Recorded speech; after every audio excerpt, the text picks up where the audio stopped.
এই মেশিনটা আমার শ্বশুর মশাইয়ের মতো, কখন খারাপ হয়ে যাবে তার কোনো ঠিক নেই। শালার ইঁদুরের বাচ্চা, তোদের জ্বালায় ঘরে ডাল রেখে শান্তি নাই, আমার ডালগুলা খেয়ে ব্যবসা লাটে তুলেছিস।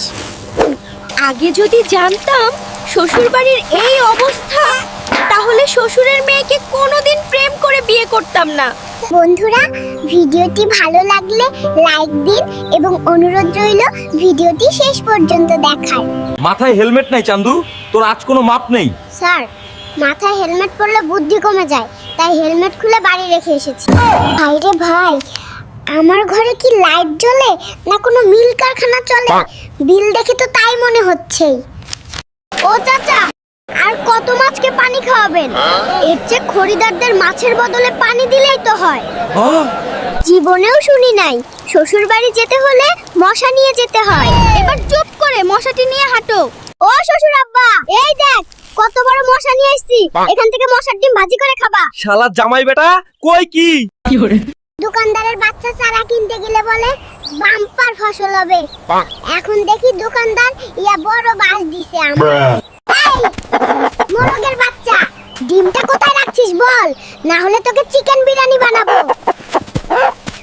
আমার মরিচ খেয়ে ঠোঁট লাল করছি, যা ভাগ এখান থেকে, না হলে তোদের ঠোঁটে ডিজিটাল লিপস্টিক ঘষে দিব। এই বল্টু, এসে দেখে যা মাংসে নুন হয়েছে কিনা। ব্যাং দাদু, বেশি ঝাল দিও না। ওই কেলতু, তোর কি হয়েছে রে? কাল মাংস খেয়ে পেট খারাপ হয়েছে, তাই সকাল থেকে 5 বার অফিসে গিয়েছি। এই বিড়ালের বাচ্চা, তুই কি আমার সঙ্গে ভাগাভাগি করে সংসার চালাতে আইছিস? যা বাইরে গিয়ে ইঁদুর ধর। টিভিতে দেখি মেয়েরা চুলে কন্ডিশনার দিলে চুলগুলো আকাশে উড়ে, আর আমার চুল দেখি খাড়া হয়ে থাকে কেন? সব ঠকবাজি ভাই। মাম্মা দেখ, আমার মোরগের ডিমের সাইজ ছোট হয়ে গেল কেন? বাবু, আমি শুধু গাড়ির চিকিৎসা করি, মোরগের নয়। মামা, আমার মোরগ তোমার মোটর বাইক নিয়ে পালিয়েছে। ওহ খোদা, এখন মোরগও বাইক চালায়। মামা, পুলিশ ডাকো। ওই ভম্বল, তোর কি শ্বশুর বাড়ি ওইদিকে নাকি? সোজা চল, নয়তো আজ তোর কপালে খাবার জুটবে না। দাদি তোমার ভেড়াকে সামলাও, না হলে আমি তোমার ভেড়াকে মূলা দিয়ে রান্না করে খেয়ে ফেলবো। আমাদের এই কচুর দেশে কোনোদিন নেটওয়ার্ক সমস্যা ঠিক হবে না। ওরে আমার সোনা পাখি, যাচ্ছে তাই কথা বলো, কিচ্ছু শোনা যায় না। হাতে টাকা পয়সা নেই, এইবার কিস্তির লোক এলে বলবে আমি বাড়িতে নেই, তাই বাথরুমের টিনগুলো খুলে দিয়ে যেও।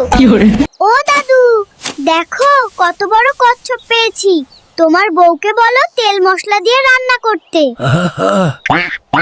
বাবু, একটা কলা দে না। পেটের ভেতর ইঁদুর নাচছে। তুমি কলা একটা খাবে না, কাঁদি ধরে খাবে।